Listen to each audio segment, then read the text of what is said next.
لن أرسله معكم حتى تؤتوني موثقا من الله ከዚያ ያው ሽማግሌው እነዚህ ወጣቶች አሁንም የተለያዩ መረጃዎችን እየደረደሩ ከአዲስ ወዳጃቸው ጋራ አላቃቸው መቀጠል እንዳለበት ለማሳመን ሲጣጣሩ የነሱ የቃላት ሳይሆን ሁኔታው አስገደዳቸው ማለት ነው። ይሄ ልጅ አልሰጥም ካልኩኝ ያ ባለስልጣኑ ደግሞ እናንተ ታማኝነት የላችሁም ብሎ ሊያባረራቸው ነው። ያ ከሆነ ደግሞ ሌላ አማራጭ የለም፣ ልጆቼ በችግር ማለቅ የለባቸውም የሚለውን ሂሳብ አደረጉና ለመስጠት ወሰኑ ማለት ነው። ግን በተቻለ መጠን ደግሞ በእነሱ ላይ ተጽዕኖ ለማሳረፍ ልጁን ተንኮል እንዳይሰሩበትና ትተው እንዳይመጡ ሽሩጥ ሊያደርጉ ነው። ቃለ ነቢዩላህ ያዕቁብ አለይሂ ሰላም ለን ኡርሲለሁ ማአኩም ልጅን ብንያሚንን ከናንተ ጋር አምኜ አልከውም ሐታ ቱእቱኒ መውሲቀን ሚን አላህ ከአላህ የሆነ ጥብቅ ቃል ኪዳን እስከምትሰጡ ድረስ አሉ። በአላህ ስም እየማላችሁ እጀን እየጨበጣችሁ እኛ በህይወት በጤንነት እያለን ወንድማችንን ለምንም ነገር አሳልፈን አንሰጥም፣ እንዳው የሚፈጅ ነገር እንኳን ቢመጣ እኛ ሳናልቅ እሱ አይወድቅም ብላችሁ መማል አለባችሁ ተባሉ። ለተእቱነኒ ቢሂ ኢላ አን ዩሐጦ ቢኩም ጥላት ሁላችሁንም ከቦ መፈናፈኛ አሳጥቶ ታልፈጃችሁ በስተቀር እናንተ በህይወት በጤንነት እያላችሁ ወንድማችሁን ለምንም ችግር አሳልፋችሁ ላትሰጡ በአላህ ቃል ካልማላችሁና ካልተገዘታችሁ በስተቀር እንዲህ በቀላሉ ዝም ብዬ በቃል ስለጠየቃችሁኝ አልሰጣችሁም፣ ቃል ትገባላችሁን ብለው ጠየቋቸው። እነሱ ግን የፈለጉት ነገር ቢጠየቁ ለማድረግ ዝግጁ ስለነበሩ እሺ የፈለከውን ቃል ኪዳን እንገባለን አሏቸው። ያጃቸውን እየጨበጡ والله العظيم لا نتركه لشيء الا ان يحاط بنا እኛ ሁላችን መቋቋም በማንችለው መልኩ ጥላ ዙሪያ ገቡን ከቦ ታልጨፈጨፈንና ከጥቅም ውጭ ካልሆን በስተቀር እኛ በህይወት እያለን ወንድማችንን ለምንም ነገር አሳልፈን አንሰጥም እያሉ ቃለ መሐላ ፈጸሙ። ፈለማ አተውህ መውሲቀሁም ያ የተፈለገባቸውን ቃል ኪዳን ሲሰጧቸው ቃለ ነቢዩላህ ያዕቁብ አላህ አላ ማ ነቁሉ ወኪል አሉ። አሁንም ቢሆን ብትምሉም የውሸታምን ማላኔ እቲማድ አላረገውም አላምነውም አሉ። ግን አላህ ሱብሓነሁ ወተዓላ በምንለው ነገር ላይ ታዛቢያችን ነው።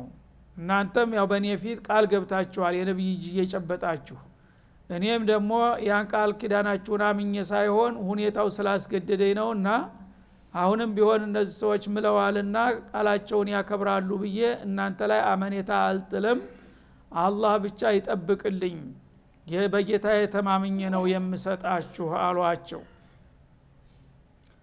እና ዘላይ ቃል አላሁ ተብሎ በሚነበብበት ጊዜ ይሄ ፊዕልና ፋዒል አይደለም፣ ቃል የሚለው ቃል ላይ ማረፍ ያስፈልጋል ማለት ነው። ፈለማ አተው መውሲቀሁም ቃለ ያዕቁብ ማለት ነው። ወደ አባትየው የሚመለስ ዶሚር አለ እዚህ ውስጥ። አላሁ የሚለው መቁለል ቀውል ነው፣ ያዕቁብ ያሉትን ቃል ነው የሚያመለክተው። አላህ ሙብተዳ ነው እዚህ ላይ ፋዒል አይደለም። ቃለ ነቢዩላህ ያዕቁብ አላሁ አላ ማ ነቁሉ ወኪል በምንለው ነገር ላይ በመሐከላችን ያው ልጅን ትታችሁ ላትመጡ ለምንም ችግር አሳልፋችሁ ላትሰጡ ምላችኋል።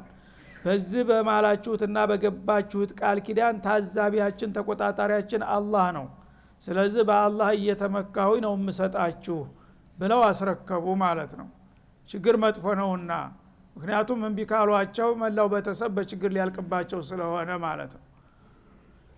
ያኔ አሁንም እንደገና በአጠቃላይ ሁላቸውም ወደ ሰው ሀገር በሚሄዱ ጊዜ እውነት በሰላም ይመለሱልኛል ወይስ የሚለው ደግሞ አሳሰባቸውና ለሁላቸውም የሚጠቅም ምክርና መመሪያ ሊሰጡ ነው። ወቃለ ያ በኒይ ያሉ ልጆቼ ሆይ ላ ተድኹሉ ሚን ባቢን ዋሂድ እዛ ወዳጃቸው ሀገር በምትደርሱ ጊዜ አሉ ሁላችሁም በአንድ በር ተከታትላችሁ ተከታትላችሁ እንዳትገቡ፣ ወድኹሉ ሚን አብዋብ ሙተፈሪቃ በተለያዩ በሮች ተከፋፍላችሁ ግቡ አሏቸው። አይንና እንዳያጠቃቸው በመስጋት ማለት ነው። ሁሉም በጣም መልከኞች ጉልበተኞች ደስ የሚሉ ስለነበሩ እነዚህ ሁሉ አንድ አይነት መልክ ያላቸው ሰዎች በአንድ ተክተለሰው ይገቡ የአንድ ሰው ልጅ መሆናቸው ራሱ ያስታውቃል። ስለዚህ እነዚህን ሁሉ ጀግና ያመረተ ምን የታደለ ሰው ነው ብሎ ሰው ባይን እንዳይወጋባቸው በመስጋት እዛ ስትገቡ ከሌላው ሰው ጋራ የተለያየ በር የተበታተናችሁ ነው እንጂ በአንድ ተክተልትላችሁ እንዳትገቡ በማለት አይንና ስንኳ ሳይቀር እንዳያጠቃባቸው ምክር ሰጧቸው ማለት ነው። ይሄን ካሉ በኋላ ደግሞ አላሁን ያለው ነገር ይቀር ይመስል እኔ ይሄን ማለት ያሁን ጌታ ምን ይለኛሉና ወማ ኡግኒ አንኩም ሚነላሂ ሚን ሸይ አሉ። እኔ ያው የወላጅ ሆዴ አልጸናልኝ ብሎ ነው። ምናልባት እናንተ በአንድ በር ስትገቡ ያያችሁ ሰው ባይን እንዳይወጋቢ ብዬ ተበታትናችሁ ግቡ አልኩኝ እንጂ እኔ ጌታ እንዲሆን የወሰነውን ነገር እንደማልከላከልና እንደማላድናችሁ አውቃለሁኝ። አላህ የፈረደባችሁ ነገር ካለ ተበታተናችሁም በአንድ ገባችሁም ይሆናል። ግን እኔ ከወላጅነቴ ስሜት በመነሳት ይሄ ነገር ይጠቅማችኋል ብዬ አሳብ ሰነዘርኩኝ እንጂ ይሄን በማድረጌ ዶማን አልሰጣችሁም አሉ። ኢኒል ሁክሙ ኢላ ሊላህ በሁላችንም ላይ የሚወሰነው ውሳኔ የአላህ እንጂ የሌላ አይደለም። መል ሁክሙ ቢዬ ወቢኩም ማለታቸው ነው። በእኔም ላይ ሆነ በእናንተ መጥፎም ሆነ በጎ የሚከሰተው አላህ በፈረደው መሰረት እንጂ የሰዎች ጥንቃቄ የአላህን ውሳኔ ሊገድብ አይችልም። አልሐዘር ላ ዩግኒ ሚን አልቀደር ሰው የፈለገውን ያህል ቢጠነቀቅ አላህ እንዲደርስ ከወሰነ ያ ነገር አይቀርም። እኔ ግን ለልጆቼ ካለኝ እንደመቆርቆርና ማሰብ ተነስቼ ይሄን አልኳችሁ አሉ። አለህ ተወከልት ስለዚህ በሱ ላይ ነው እኔ የምመካው እንዲጠብቅልኝና በሰላም ደርሳችሁ እንድትመጡ ወአለህ ፈለተወከል المتوكلون እኔ ብቻ ሳልሆን አስተማማኝ መመኪያ የፈለገ ሰው በአላህ ላይ ብቻ ይመካ ሌላው ሁሉ ነገር እንደ ሰበብ እንጂ አስተማማኝ መመኪያ ሊሆን አይችልምና በማለት ተውሂዱንም አስገነዘቧቸው ማለት ነው። እና በዛ መሰረት ያው ልጁን ይዘው ጉዟቸውን ቀጠሉ ወደ ግብጽ ሀገር። ወለማ ደኸሉ من حيث امرهم ابوهم እና እዛ ደርሰው አባታቸው ባዘዛቸው ቦታ ተበታትነው በሚገቡ ጊዜ ما كان يغني عنهم من الله من شيء ልክ እንዳሉት ሽማግሌው እነሱ ላይ መጥፎ ነገር እንዳይደርስ አስፈላጊውን ጥንቃቄ ቢያደርጉም አላህ የፈረደውን ነገር የሚከላከል ነገር አልነበረም ይላል። እንግዲህ በዛ መልክ ጥንቃቄ በተሞላበት መልክ ከሄዱ ምንም አይነት ችግር ሳይደርስባቸው መምጣት ነበር የሚጠበቀው። እንደፈሩትና እንዳሰቡት ግን ያይንናሱ ሳይሆን ሌላ ችግር ሊፈጠር ነው ማለት ነው። ኢላ ሐጀተን ፊ ነፍሲ ያዕቁብ ቀዷሃ ነብዩላህ ዩሱፍ በስሜታቸው ውስጥ መናገር አለብኝ ብለው የወሰኗትና ያሰቧትን ነገር ለመወጣት ያህል እንጂ ምክራቸው ሊመደርስባቸው ከሚችለው ችግር የሚታደጋቸው ሆኖ አልተገኘም ይላል። እንግዲህ እሳቸው በአንድ ቦታ ተክተልትላችሁ እንዳትገቡ ማለት ላይ እናስ እንዳትጋለጡ ማለት ነው ያሰቡት።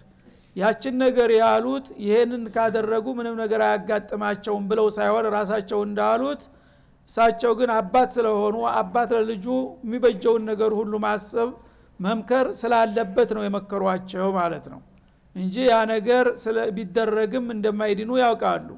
ወኢነሁ ለዙ ዒልሚ ሊማ ዓለምናህ ነብዩላህ ያዕቁብ አለይሂ ሰላም እኛ ባስተማርነው ጉዳይ በጣም ታላቅ አዋቂ ነበር ይላል። ማለት ምንድነው በማህበራዊ ህይወትም ሆነ በዲንም በዱንያም በማንኛውም መልኩ ከዘመናቸው ካሉ ሰዎች ሁሉ የላቁና የበለጡ አዋቂ ነበሩ። ይህንንም እውቀት ደግሞ አላህ በፍቃዱ ስለቸራቸው ነው በጥረታቸው በጥናት በምርምር የደረሱበት ሳይሆን ማለት ነው። እና ነብዩላህ ያዕቁብ በአካባቢያቸው ያሉትን ሁኔታዎች በሙሉ ያውቁ ይገነዘቡ ነበረ። አስባብንም መስራት እንዳለባቸው እንደሰው አስባቦች ስለተሰሩ ደግሞ አላህ ድረስ ያለው ነገር እንደማይቀርም ያውቁ ነበርና ያው ማድረግ ያለባቸውን አደረጉ። ግን ተደርጎም አላህ ያለው እንደማይቀር ራሳቸውም ጠቁመው ነበርና ያ ነገር በሌላ መልኩ ሊመጣ ነው ማለት ነው። ወላኪን አክثر الناس لا يعلمون ግን አብዛኛዎቹ ሰዎች ነብዩላህ ያዕቁብ ልዩ ታዋቂ ሰው መሆናቸውን አያውቁም ነበር። በዘመናቸው ያሉ በአካባቢያቸው ያሉ ሰዎች እንደ ቀላል ሰው ያዋቸው ነበር ማለት ነው። ሰውየው ግን አብዛኛው ሰው አላወቀውም እንጂ የታላቆች ሁሉ ታላቅ ያዋቂዎች ሁሉ አዋቂ ነበር በማለት አወደሳቸው አላህ Subhanahu Wa Ta'ala።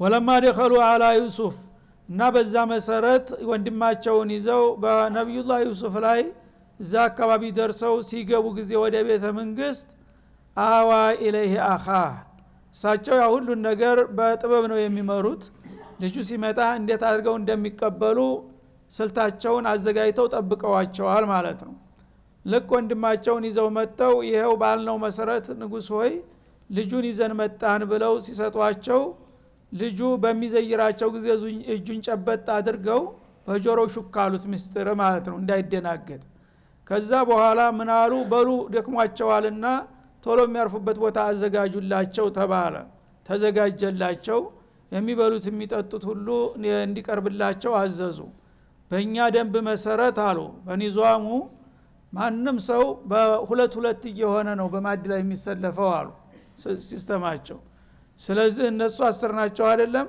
ሁለት ሁለት ሲሆኑ 5 ማድ ነው ለነሱ ማለት ነው ልጁ ብቻውን ሊቀር ነው ስለዚህ እሱ መቀናጆ ስለሌለው እኔ ጋር ይሆናል አሉ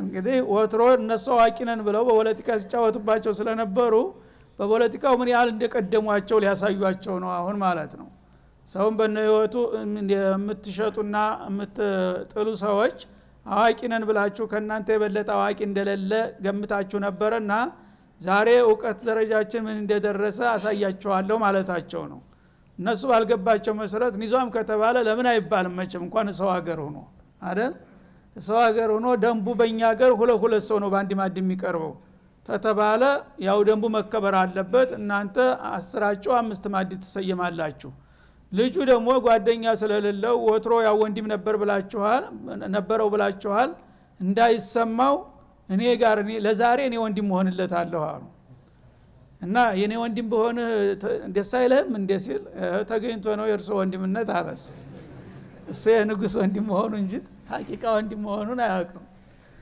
እና ጦሩ ነው አሉና ይዘውት ዘወራሉ ማለት ነው እንግዲህ ለመወያየት እንዲመቻቸው ዘዴ መፍጠራቸው ነው ተዛ ሄዱና እየበሉ ያለውን ታሪክ ሁሉ በሙሉ ነገሩት ወለማ ደኸሉ አዋ ኢለይሂ አኻ ቃለ ኢኒ አና አኹከ አላ ከዛ በኋላ እነሱን እየብቻቸው ታሰለፉ በኋላ ወንድማቸውን ገለል አድርገው ወስደው ምግቡን አቀረቡና ይኸውልህ እኔ በወንድምህ ምትክ ሆኜ ለዛሬ ላገለግልህ ፈልጌያለሁ ያልኩህ እንዳልኩህ ሳይሆን ወንድምህ ራሱ ነኝ አሏቸው እና ዩሱፍ የሚባል ወንድም ጠፍቶብሃል አይደለም አሉ አዎ እኔ ነኝ ዩሱፍ ማለት ሰውየው ማመን አቃተው ምን ይቀልዱብኛል ይሄ ንጉስ ይላል ማለት ነው ገደል ለመመነኝ አሉት ተኩላ በላው እንትን ምናምን የተባለው ሁሉ ውሸት ነው እኮ አሉ እነዛ አረመኔዎች ያው ሽጠውኝ ነው እንጂ ምንም ነገር አልደረሰብኝም የውስጣውን በሰላም ኖሬ እዚህ ቦታ ደርሻለሁና ካሁን በኋላ ወንድም ዩሱፍ ነው አሁን አብሮ ያለው አሉ ፈላ ተብተኢስ ቢማ ካኑ ያዕመሉን እነዚህ ግፈኞች በእኛ ላይ ሲፈጽሙ በነበረው ነገር ካሁን በኋላ እንዳታዝን እንዳትበሳጭ አሉ አልቋል እንግዲህ የተሰራው ሁላ ግፍ እጃችን ላይ ወድቀዋል እነሱ እንደ ስራቸው ቢሆን ኑሮ እንግዲህ ዋጋቸውን እንሰጣቸው ነበር ግን እኛ እነሱን አይደለንም በቀለኞች አይደለንም እንግዲህ አንተ ግን በእናት እንግዲህ እሱ ብቻ ነው ወንድማቸው ሌሎቹ በአባት የሚጨምሩ ናቸው ካሁን በኋላ ወንድም የለኝ እያልክ ማዘንህን ታቆማለህ ወንድሜን እንዲያድርገው ጥለውት እያልክ በእነሱ ላይ ያለህን ቂም ታስወግዳለህ በቃ እውነቱን ወቀው አንተና እኔ ሀይቃ ወንድሞች ነን ከዛሬ ጀምሮ በደረሰብንና ባለፈብን ግፍ ማዘንና መበሳጨት አይኖርም በማለት አስረዱት ማለት ነው እና የዩሱፍ ሁኔታ በማንኛውም መልኩ አስተማሪ ነው ለሰው ልጆች ማለት ነው ባገጠማቸው ነገር ሁሉ በመጥፎውም በበጎውም አርአያነት ለሰው ልጆች መልካም ስነ ምግባርን ማስተማር ነው ስራቸው ፈለማ ጃሃዘውን ቢጃሃዚህም ይህን እንግዲህ ሚስጥር ነገሩት አሁን እንግዲህ አንተ እኔ እውነተኛ ወንድም መሆንህን ታወቅ አንተን ይዘው እንዲሄዱ አልፈቅድም አሉ አሁን ሊዶልቱ ነው ማለት በተራቸው አንተን አስቀርሃለሁ በሆነ ዘዴ አንተ ግን ተማርክ የቀረው ብለህ እንዳታዝን እንዳትበሳጭ ምንም ችግር የለውም እነሱ ግን ምለው ተገዝተው አምጥተው ሲያበቃ አሁንም ኺያና እንዳደረጉ ሊጋለጡ ነው ማለት ነው ባልገባቸው ነገር አሁን ኺያና አላደረጉም እነሱ ያልጠበቀው ችግር ተፈጥሮ ሊቀርባቸው ነው ልጁ ማለት ነው ስለዚህ አሁን እንሰራላቸዋለን እነሱ እህል ሽመታ ነው አላማቸው እህላቸውን እንሰጣቸዋለን እና እንደተለመደው ወዳጅነታችን ይቀጥላል አሁንም ከፈለጋችሁ መልሳችሁ መምጣት ትችላላችሁ እንላችኋለን አንተን ግን አንድ ወንጀል የሰራህ አስመስልህ በተከሳሽነት ታግተህ ትቀራለህ እነሱ ያው እንዲህ አይነት ወንጀል ሰራ ብለው ያለቀሱ ይሄዱ አንተና እኔ ግን ምንሰምናቀው እናቃለን አሏቸው ማለት ነው ፈለማ ጃሃዘውን ቢጃሃዚም ለነዚህ ለወንድሞች ለአስር ወንድማማቾች አሁን መስተንግዷቸውን በልተው ጠጥተው የመሄጃ ሰዓታቸው ሲደርስ በዛ በኩንታላቸው ተሞልቶ የሚፈልጉት እቃ ሁሉ ተቀርቅቦላቸው በሚሸኛቸው ጊዜ ለልጁም እንደዛው እንዳሉት ተጭኖለታል ማለት ነው ሁሉም እንግዲህ ተጭኖላቸው በደስታ ወደ ሀገራቸው ሊመለሱ ተሰነባብተው ሊወጡ ነው ተንጉሱ ዘንድ ቢንያሚንም ጭምር ማለት ነው እሳቸው ግን ጃአለ ሲቃየተ ፊራህሊ አኺህ ባለፈው ጉዞ ፍራንካቸውን ነበረ ደብቀው ያስገቡላቸው አሁን ደግሞ በተቃራኒ የፖለቲካ ጫዋታ የንጉሱ መስፈሪያ ወርቅ ሰሃን ነበረች እህል ለክፉ ቀን የሚያከፋፈልባት እንደ ቁና ተሰርታ የወርቅ ቁና ነበረ በሷ ነበር የሚከፈለው ያችን የወርቅ ቁና እቢንያሚን ኩንታል ውስጥ ሸጉጠዋታል አውቀው ማለት ነው እነሱ አላዩም ያው ኩንታላቸውን አስረከቡ ሰራተኞች ሞልተው ቀርቅበው ሰፍተው ነው የሚያስረክቡት ማለት ነው እንደዛ በሚያረጉ ጊዜ እቢንያሚን ኩንታል ውስጥ ያችን የብረት ሰሃን አስቀምጡ የወርቅ ሰሃን ጀብቃችሁ አስቀምጡ ብለው አዘዋል ዩሱፍ ማለት ነው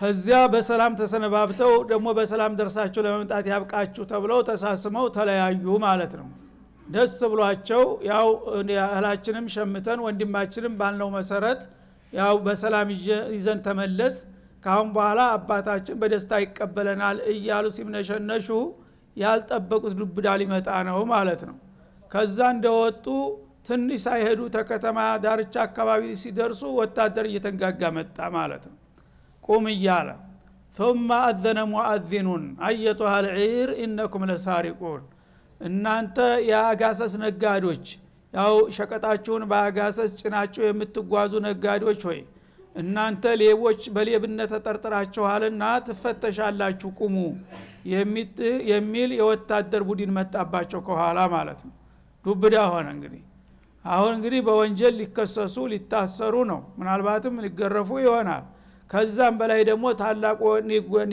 ወዳጃቸውን ከሰሩ ማለት ነው ታላቅ ነን የነብይ ልጅ ነን እያሉ ሲደነፉ ከርመው አሁን ተራ ሌቦች ተብለው ሊከሰሱ ሆነ ማለት ነው እና ያነ እቃ ጠፍቷልና ከቤተ መንግስት በቅርብ የወጣችሁት እናንተ ስለሆናችሁ ከዛ አካባቢ ትልቅ እቃ ስለጠፋ ትፈተሻላችሁ እናንተ ሌቦች ቁሙ እየተባሉ ተጠሩ ማለት ነው ያነ በጣም በድንጋጤ ባሉበት ደረቁ ቃሉ ወአቅበሉ አለይሂም ወደ ተጣሪዎቹ ወታደሮች ዘወራሉና ማዳ ተፍቂዱን አሉ እነሱ እርግጥ የሚያውቁት ነገር የለም አልሰረቁም ንጹህነታቸውን ያውቃሉና ምን ጠፍቶባችሁ ነው እንዲህ አርጋችሁ የምትጮሁብን የምታስደነግጡን ማዳ ሰረቅና አላሉ ምክንያቱም ምን ሰረቅን ካሉ መስረቃቸውን የትራፍ ሊያረጉ ነውና ማለት ነው ጥንቃቄ ያረጉ ነው እነሱ ምን ጠፍቶ ነው እኛ በሌብነት የተጠረጠር ነው በማለት ጠየቁ ቃሉ ነፍቂዱ ሱዋ አልመሊክ አሉ የጠፋውማ ቀላል ነገር አይደለም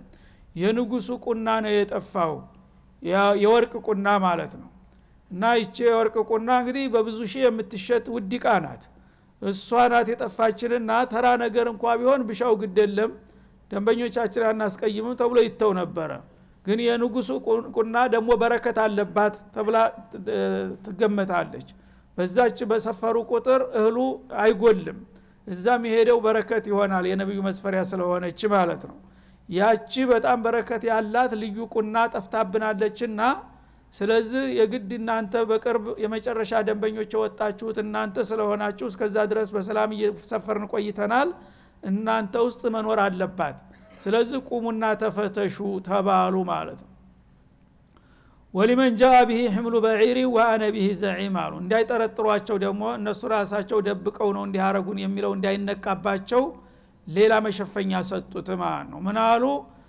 ተመፈተሻችንና ከመድከማችን በፊት እናንተ ራሳችሁ አውቃችሁ የት እንዳለ ታውቃላችሁና አውጥታችሁ ብትሰጡን ይሄን ላደረገ ሰው አንድ ኩንታል እህል ይሸለማል አሉ በማግባባት መልክ ማለት ነው ራሱ እንዲያወጣ ለማድረግ ስለዚህ ይሄ እንግዲህ እውነትም እነሱ ቢያውቁ ኑሮ ያው አኖሯት ቦታ ወስደው ራሳቸው ያወጧታል እውነቱም ጠፍቷቸዋል እንዲባል ነው እንደሚያረጉት ማለት ነው።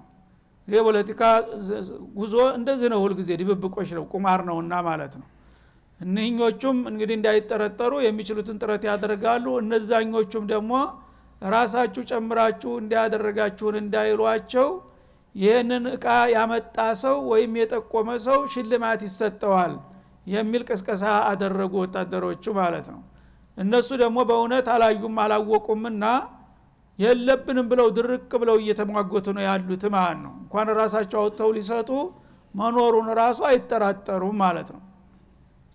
እና እንግዲህ ታላችሁ ፈትሹን እንጂ እኛ እንኳን ስለዚህ ጉዳይ ምንም አናቅም በማለት ኮስተር ብለው ሁላቸውም ለመፈተሽ ዝግጁ ሆኑ። አሁን ሁኔታው ተመቻቸ ማለት ነው። ያኔ ባይናቸው ተጠቃቀሱና የቢንያሚንን እቃ ኩንታል ምልክት አድርገውባታል።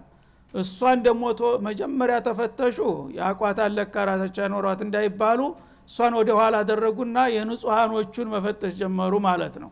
ያለችባት እሷ መጨረሻ ቀረች 11ኛ ማለት ነው።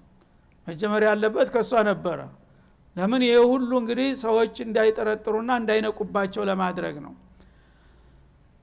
እና ወሊመን ጃአ ቢሂ ማለት ያንን ሱአ አልመሊክ የንጉሱን መስፈሪያ እቃ የወርቅ ሰሃን ያመጣልን ሰው ሳንደክምና ሳንለፋ በፊት እኔ ያቃለሁ እንዲህ አይነቱ ቦታ ላይ ነው ብሎ የሚጠቁመን ሰው ካለ ያን በማድረጉ ሳቢያ እንዳውም አንድ ኩንታል እህል እንሰጠዋለን፣ እኔ ይሄን ኃላፊነት ወስዳለሁ አለቃው እና ይሄንን ያመጣ ሰው አንድ ኩንታል ለማሰጠት ቃል ገባለታለሁ ብሎ ቅስቀሳ ቢያረግም እነሱ ግን አያውቁምና የፈለጋችሁትን አድርጉ ፈትሹ እንጂ እኛ ምንም እናቀው ነገር የለም አሉ። በሉ እንግዲያውማ ጀምሩ ስራችሁን ተብሎ ትእዛዝ ከሰጠ ፍተሻው ተጀመረ። ቃሉ ተላሂ ለቀድ አሊምቱም ማ ጂእና ሊኑፍሲደ ፊል አርድ አሉ።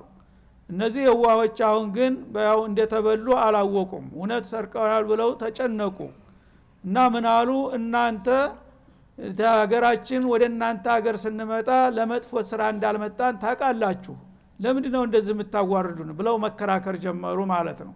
ተላሂ ማለት እዚህ ታይቱ ታልቀሰምናት ወላሂ እንደማለት ነው። በአላህ እንምልላችኋለን ለቀድ አሊምቱም እናንተ ራሳችሁ ታውቃላችሁ ማጂና ሊኑፍሲደ ፊል አርዲ በእናንተ ሀገር ላይ ጥፋትን ነገር ልንሰራ እንዳልመጣን ታውን ቀደም ታውቃላችሁ አይደለም እንዴ? እንዴት እንዲህ አይነት ነገር ጠረጠራችሁን ይላሉ። ወማ ኩና ሳሪቂን እኛ ደግሞ በማንኛውም ጊዜ ሌቦች አይደለንም። ሌቦች ብንሆን ኖሮ እስከ ዛሬም በሌላ ሀገር ሄደን ዘርፈን ማምጣት እንችል ነበረ። ህጋዊ የሸማች ሆነን የመጣ ነው። እናንተ ግን አሁን እናንተ ሌቦች ቁሙ እያላችሁ ስማችንን ታጎድፋላችሁ። እኛ ሌባ የሆንበት ጊዜ የለም ማአዘላህ እያሉ መከራከር ጀመሩ ማለት ነው። እነሱ ደግሞ ጥሩ ተሆናችሁ ንጽህናችሁ ሊለይ አይደለም ተፈትሾ ሲያበቃ ነው እንደዚህ ማለት የምትችሉት። አሁን ግን ያው ስራችሁ ያውጣችሁ በማለት ቀጠለ ፍተሻው ማለት ነው። ቃሉ ፈማ ጀዛኡሁ ኢን ኩንቱም ካዚቢን። አሁንም እንደገና ይሄ ነገር ተተረጋገጠባቸውና ሌባ መሆናቸው ከተደረሰበት ምን አይነት ፍርድ እንደሚሰጥ ደግሞ ሌላ ደባ ሊሰሩላቸው ነው ማለት ነው። አሁን እንግዲህ የእቃው በእነሱ ውስጥ ከተገኘ ያው ለፍርድ ይቀርባሉ ማለት ነው። ያ ከሆነ ደግሞ በሀገሪቱ ህግ ነው የሚዳኙት። የሀገሪቱ ህግ ደግሞ ጠጣር ነው። ግብፅ ሀገር አንድ ሰው ሰርቆ ከተያዘ ተተረጋገጠበት አንደኛ የሰረቀውን እቃ ይመልሳል፣ ሁለተኛ ደግሞ ራሱ ምርኮኛ ሆኖ ይያዛል። ሌባ በቀጥታ ያው ምርኮኛ ሆኖ እሱ ራሱ ነው ዋጋ የሚሆነው። ይሄን ያህል 2 እጥፍ 3 እጥፍ ከፍለ ልትሄድ አይፈቀድልህም። የኛ ህግ እንደዚህ ነው አሉ። እናንተስ ባገራችሁ ሌባ ስትይዙ በምን መልክ ነው የምትቀጡት አሏቸው። እና ምናልባት የእናንተ ህግ ቀለል ያለ ከሆነ አስተያየት እንድናረግላችሁና በእናንተ ህግ እንድንቀጣችሁ በዚህ ብንስማማ ይልቁንስ አሉ። ገና ሌብነቱ ሳይረጋገጥ ስለ ዳኝነቱ መወራት ጀመረ ደግሞ ማለት ነው። ቃሉ ጀዛኡሁ መን ወጀደ ፊ ረህሊሂ አሉ። የግብፅ ህግ እቃውን መመለስና እጥፉን እንደገና መገረፍ አለበት ማለት ነው። መገረፍ አለበት በአደባባይ በገበያ ላይ። ይሄ እንግዲህ በጣም አሳፋሪ ነው። ክብር ላለው ሰው ቀርቶ ለተራ ሌባም ማለት ነው። የነዛኞቹ ህግ ደግሞ ያው መታገት ነው የሚሆነው ማለት ነው። ስለዚህ ቃሉ ጀዛኡ መን ወጅደ ፊ ረህሊ فهو جزاؤه ከናንተ ህግ የኛ ይቀላል አሉና በገዛጃቸው የራሳቸውን ህግ ሰጥተው በዛ ሊስማሙ ነው ማለት ነው። እኛ ሌባ ሆነን ከተገኘን እቃው በእኛ ውስጥ ከተገኘብን ያ ሌባው ሰውዬ ይታገታል፣ በሌብነት እንደምርኮኛ ይያዛል። ይሄ ነው የኛ ሀገር ህግ አሉ የከነዓንን የያዕቁብን ህግ ሲናገሩ ማለት ነው። ዩሱፍ ይሄን ያውቃሉ እና ልጁን ማስቀረት ስለሆነ የሚፈልጉት በዛ እንግዲህ በህጋችሁ መሰረት ወዳጆቻችን ስለሆናችሁ በራሳችን ህግ ሳይሆን በእናንተ ህግ ነው የደኝናችሁ ብለው ባለውለታ ሆነው ሊያስቀሩት ማለት ነው። ከዛሊከ ነጅዚ الظالمين አሉ እኛ በሀገራችን ግፈኞችንና ሌቦችን የምንቀጣው ህገወጥ ነገር በሚወስዱና በሌብነት በሚከሰሱ በሚረጋገጥባቸው ጊዜ ያ ሌባውን ሰውዬ እንደ ምርኮኛ ወስደን እኛ ሁሉ ጊዜ ያው እንደ ባሪያ ስንገዛው እንኖራለን እንጂ ከዚህ ውጭ አይደለም የኛ ህግ ብለው በዚህ ተስማምቻለሁ በእናንተ ህግ ነው ምዳኛቸው አሏቸው ማለት ነው። فبدأ بأوعيتهم ከዛ በኋላ ፍተሻው ይጨምር ተባለና በፍተሻው ያው ሊጀመር ነው። የፍተሻው ውጤት ምን እንደሚሆን በሚቀጥለው እንመለስበታለን። ወሰለላሁ ዐለ ነብይ ወአሊሂ ወሰለም።